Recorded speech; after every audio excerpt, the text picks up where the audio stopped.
Est-ce que tu penses que tu peux devenir minimaliste et le rester en n'y consacrant pas plus de 20 minutes de ton temps, de ton énergie mentale et de ton énergie physique par semaine?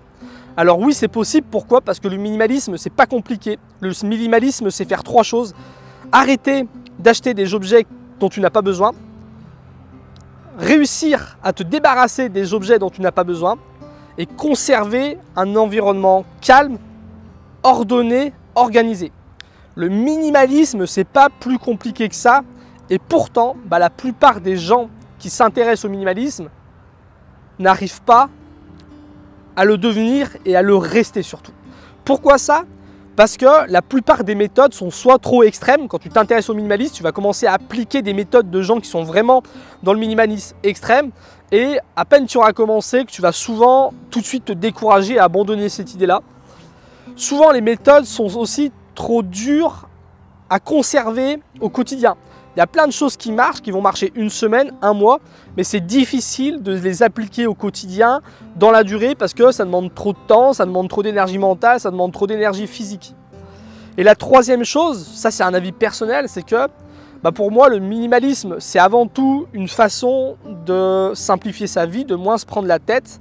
Et la réalité, c'est quand tu t'intéresses au minimalisme, ça devient une réelle prise de tête. Moi je suis passé par là, tu passes ton temps à regarder des vidéos, à lire des livres, à écouter des podcasts pour chercher un petit peu comment arrêter d'acheter des objets, comment te débarrasser plus simplement. Ça peut vraiment devenir un véritable casse-tête.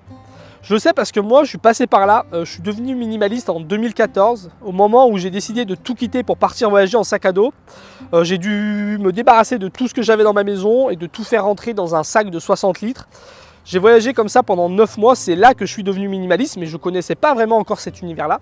À mon retour de ce voyage-là, j'ai repris un appartement en colocation avec l'un de mes frères. Et à ce moment-là, c'était hors de question pour moi de me remettre à acheter des choses inutiles, à accumuler des choses dont on n'avait pas besoin, de perdre du temps avec tout ça. Et à ce moment-là, j'ai commencé à faire des recherches et c'est là que je suis tombé dans le milieu du minimalisme.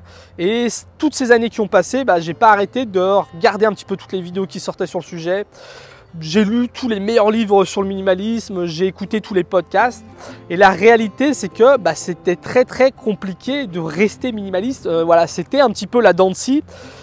J'étais motivé, j'arrivais à me désencombrer, à arrêter d'acheter des objets inutiles et puis au bout d'un moment ça me prenait la tête, je redescendais et puis ça n'arrêtait pas.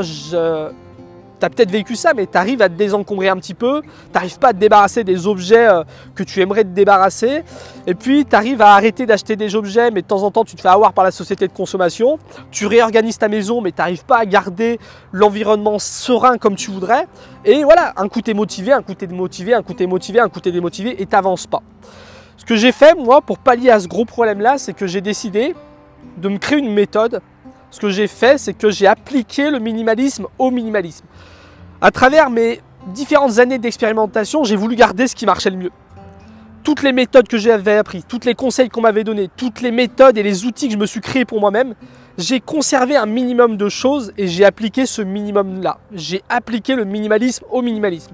Et ce qui s'est passé, ça fait plus d'1 an maintenant que j'ai réussi à trouver un équilibre entre mon réel niveau de besoin et mon niveau de possession. Ça n'a jamais été aussi équilibré. J'ai viré tous les objets inutiles, j'ai conservé ce qui était utile, j'arrive à ne plus faire rentrer d'objets inutiles dans ma vie. Si jamais ils rentrent quand même parce que j'ai fauté on va dire, j'arrive à les en faire sortir rapidement et j'arrive surtout à conserver un espace, un environnement de vie calme et bien organisé. Et ça c'est parce que je me suis créé une méthode. Ces méthodes-là, j'aimerais te la partager. Pour ça j'ai créé un programme vidéo d'1 heure et demie. Je te mets les liens dans la description de la vidéo pour te partager ça. Avant que tu ailles voir ça, j'aimerais t'expliquer un petit peu qu'est-ce que c'est que ce programme, qu'est-ce que c'est que cette méthode minime. Ce programme vidéo, comme je te l'ai dit, c'est un programme vidéo d'1 heure 30 où je vais tout te partager. Tout ce que moi j'ai appris, tout ce que moi j'applique au quotidien, mes méthodes, mes astuces, je vais tout te partager. La méthode minime, c'est celle que je voudrais te partager. Ça consiste à quoi? En fait, minime, c'est M comme minimiser parce que c'est important de se débarrasser des choses dont tu n'as pas besoin. I comme identifier parce qu'il faut identifier l'importance des objets, l'importance qu'ils doivent prendre dans ta vie et leur identifier une place pour réorganiser ta maison. N comme nettoyer parce que dans le minimalisme, il y a cette idée de nettoyage, de faire du vide et on peut vraiment appliquer le minimalisme aux tâches ménagères pour pouvoir réduire un petit peu voilà, tous les produits ménagers, réduire aussi le temps qu'on va passer à faire du ménage, à nettoyer tous ces objets qu'on accumule et compagnie. N comme comme ignorer toutes les tentations de la société de consommation, parce que devenir minimaliste à notre époque, c'est vraiment aller à contre-courant et ça peut être vraiment compliqué.